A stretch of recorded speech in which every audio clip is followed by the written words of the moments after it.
Hi, my name is Gerhard Schwantner and welcome to Selling Power TV. Today we have the great pleasure of meeting with Nick Kane. He's managing partner at the Janik Performance Group. Welcome, Nick.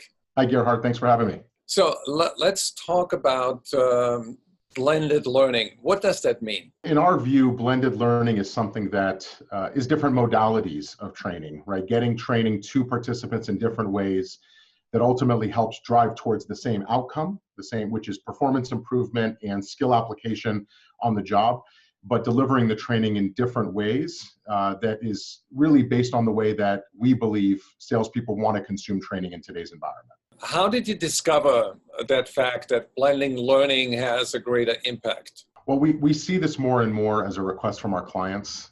In fact, we recently finalized a very large training initiative and rollout with a Fortune 100 insurance organization. And that's exactly what they were looking for. They were looking for something that was more of a blended learning solution that ultimately drove towards a flipped classroom environment, where a lot of the learning was happening outside of the classroom, and then the application was the focus when we brought salespeople together within a classroom environment. And they were seeing that there was just more and more of a need for the way that their salespeople were onboarding and coming into the organization. There was just a deeper need to deliver training outside of just a classroom environment. How effective is online learning versus classroom learning? I continue to believe that classroom learning still is the best modality for application of the skills and ultimately applying these skills to real-world examples. I do believe that e-learning or computer-based training, based on the technology that is offered and our approach to the way in which we design it, can still be highly effective in focusing on applications of the skills and ultimately still driving towards similar results. But we still believe that there is a time and place for bringing people together in a classroom. That goes back to that term of blended. You need to have a blend of stuff that happens away from the class, but also have an opportunity to bring people together as well. To what degree do you use video in learning? We use video often, right? Either in the classroom environment to reinforce how skills look in a positive way. At times we'll use videos to demonstrate what skills don't look like or what you don't want them to look like. We'll also use video to support our computer-based learning as well, to reinforce either demonstration of a skill. In some cases, much of the e-learning that we're developing now includes full-blown conversation models, where you are interacting almost in an augmented reality way with a client, and there's branching and whole conversations that you're having to help reinforce the application of those skills in a real sales environment. So how long is the learning journey of blended learning? It really varies depending on that job role and the number of competencies that individual needs to develop in order to be successful in their role. But we think there's typically a 90-day, 120-day window that is most critical.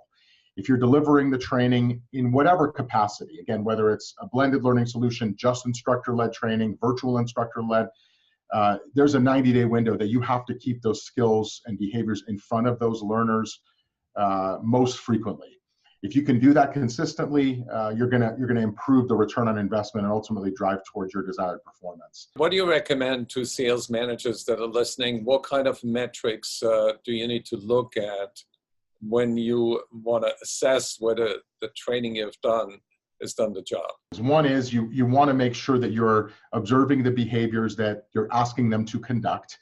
And I think that creates sometimes a gap within organizations because there's an assumption that managers understand the skills more deeply than a sales professional. But number two, I think from purely a metric standpoint or reporting standpoint, I think spend some time focusing on those leading indicators. Consider what the pipeline needs to look like. Consider what those activities need to be in terms of number of calls, number of visits, number of appointments, and work that through the pipeline.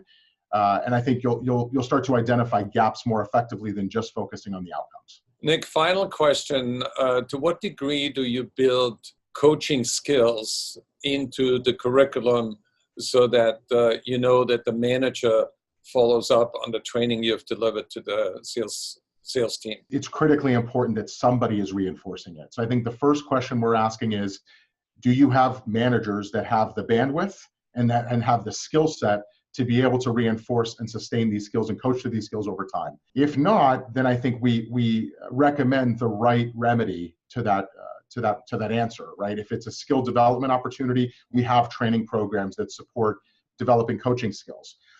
If sometimes they have the skills, but they don't really know where to start in terms of activity. So we have playbooks and we have toolkits that support managers in coaching and reinforcing these skills as well. How can people find more about your solutions? The easiest way is just to visit our website. They can find us at www.janik.com. All of our programs are listed there. Our core services are listed there, and they can also reach out to us and contact us there as well.